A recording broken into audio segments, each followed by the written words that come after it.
Whatever happened to Gilbert and Sullivan?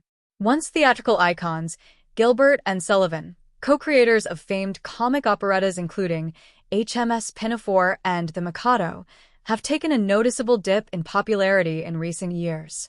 Their 1879 operetta, The Pirates of Penzance, was a runaway hit and has been revived on Broadway numerous times, mostly famously in a 1981 production starring Kevin Kline and Linda Ronstadt, and memorialized in the 1983 film.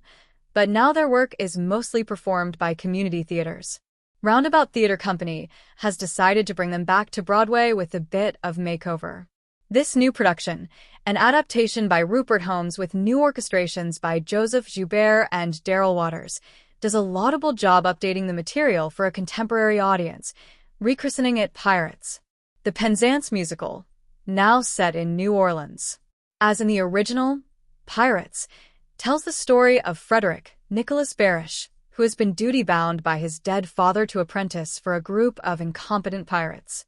Upon his 21st birthday, he is freed and comes ashore to join society and find a bride, but as with all Gilbert and Sullivan pieces, topsy-turvy hijinks ensue, this time as a result of some improbable calendrical technicalities.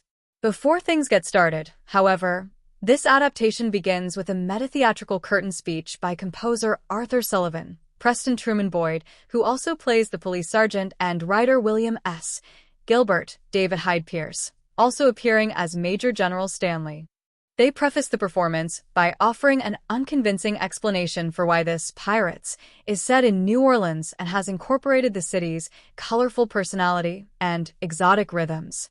They appeal slightly to history, referencing copyrights and the fact that Pirates of Penzance premiered in New York, but it is mostly clear this is purely a flight of directorial and adaptive fancy. There's fun to be had in this reconceived setting, and a litany of lyrics and jokes about New Orleans have been incorporated, but it brings up some dramaturgical questions. The program and the curtain speech inform us we are in 1880, yet the score is infused with jazz and blues, and there are several choreographic nods to the Charleston, all of which imply a setting later than 1880. It's unclear why, after choosing to locate this production in New Orleans with new, jazzy orchestrations, the creative team still decided to keep it in the 19th century instead of, say, the 1920s, when the Pirates might have been bootleggers.